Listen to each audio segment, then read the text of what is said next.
Hi everybody. So today we're going to be talking about linear inequalities. And linear inequalities are similar to the equations that we were solving last week. Linear inequalities are going to be inequalities with one variable in them, okay? So they're only going to have one variable. And as a reminder, we're actually jumping through sections 3.1 to 3.4 very quickly. You have done inequalities before, but I am going to be reviewing it.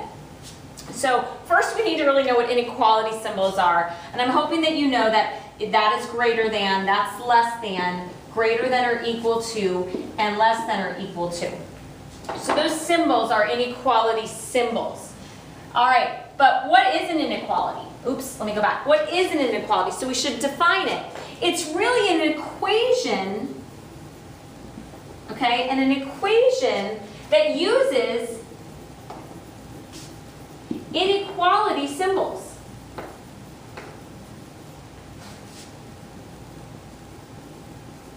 In place of equals. And inequalities are going to make a lot more sense when we're doing applications, because we're going to say things like you have to be a minimum height to go on an amusement park ride. Remember when you were little and you couldn't go on a ride because you weren't tall enough? That's actually an inequality. That ride, when they developed it, they've decided that you have to be, I don't know, 70 inches or taller to go on this ride. So that's an inequality. All right, well, let's look at how to find a solution to an inequality. Inequalities, because they say less than 5, that means there's lots of answers to inequalities. So how can I check? So I could ask, is 2 a solution to the inequality? And the inequality that is there is 3y plus 5 is less than 20. So there's an example of an inequality. How can I find if 2 is a solution? I take the 2 and I plug it in for the variable that's given. So I would do 3 times 2, so I'm going to substitute in the 2 for y, plus 5 less than 20. Okay, and then I'm going to simplify. So 3 plus 2 is 6. 6 plus 5 less than 20, and I'm going to simplify even more, 6 plus 5, so 11 less than 20. So then ask you, is 11 less than 20? It is, so this is a true statement, so yes, it is a solution to the equation. All right, let's look at the next one. Is 5 a solution to the inequality? All right, so again, we substitute 5 in for y. And I'm going to do the math a little bit more quickly. 3 times 5 is 15. 15 plus 5 is 20. Oh, is 20 less than 20? It is not. So it is not true, so it's false. So it is not a solution to the inequality. All right? But again, any number that's going to make this expression less than 20 is going to be a solution. So just to make sure I know that you understand, I'd like you to name at least 3 other solutions to the inequality that I gave you, and we're going to go over it tomorrow in class. I'm going to see if you really understand what a solution is. Okay. Sometimes we're going to be writing inequalities from expressions, okay? And I know that you're usually okay with words like greater than, so you'd use the greater than symbol. Less than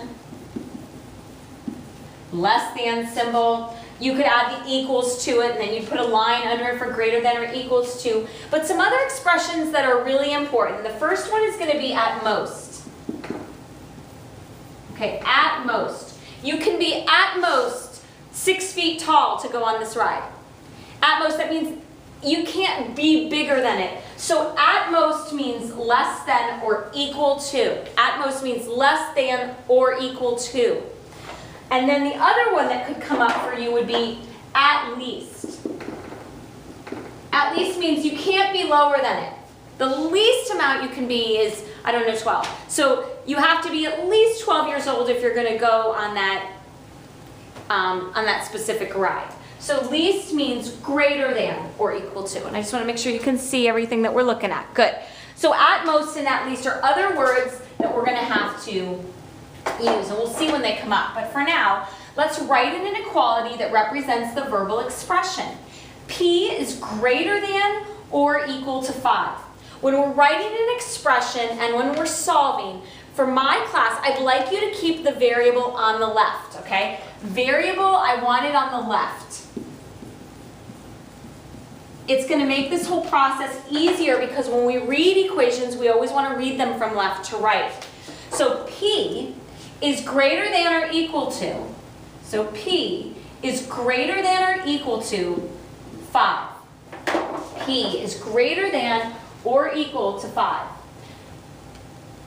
All right, let's look at the next one. The product of G and 2 is less than or equal to 6. So remember, product means multiply. So the product of 2 and G, and we would always put the coefficient in front of the variable, is less than, so I'm going to point to the smaller one, or equal to 6. Okay? There's my less than symbol. Perfect. That's how we can write a variable expression.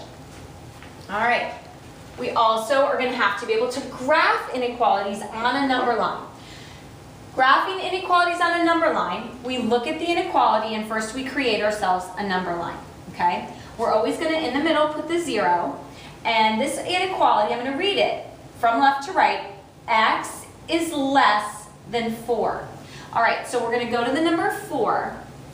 And we're going to put a 4 there, so 1, 2, 3, 4. And I'm going to actually put some negatives on here as well, a few. So I make a nice number line. Now I want all the values less than 4. When it is a less than or greater than, we're going to use an open circle. Okay, open circle, and I want less than, so I'd be going to the left. Less than to the left. So that means that everything as we get really, really close to 4, but not including 4, is part of my answer. So -1 is a solution to the equation. -2, 0, 1. Anything along this line would be a solution to the graph, okay? And some people like to shade it in under it. That's fine too, if you'd like to do that. All right, so here's another one. We're graphing. X is greater than 5. So we're going to create a number line. We're going to put 0 in the middle, and we're going to do 1, 2, 3, 4, 5.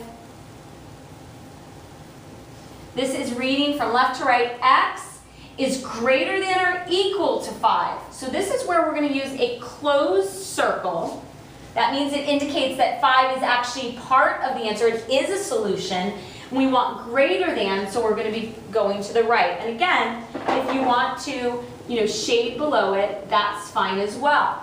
That means that 5, 6, 7, 8, 9, 10, and all the way to infinity is a solution to the equation. Okay? Is a solution to the equation. All right, now, I gave us a number line, okay, but I didn't put any numbers on it, so let's go ahead and do that. Let's put, in the middle, let's put a 0, and right here we're going to put a -1, -2, -3, 1. We're going to evenly space them if we can, and we're going to write the inequality shown from the graph, okay, so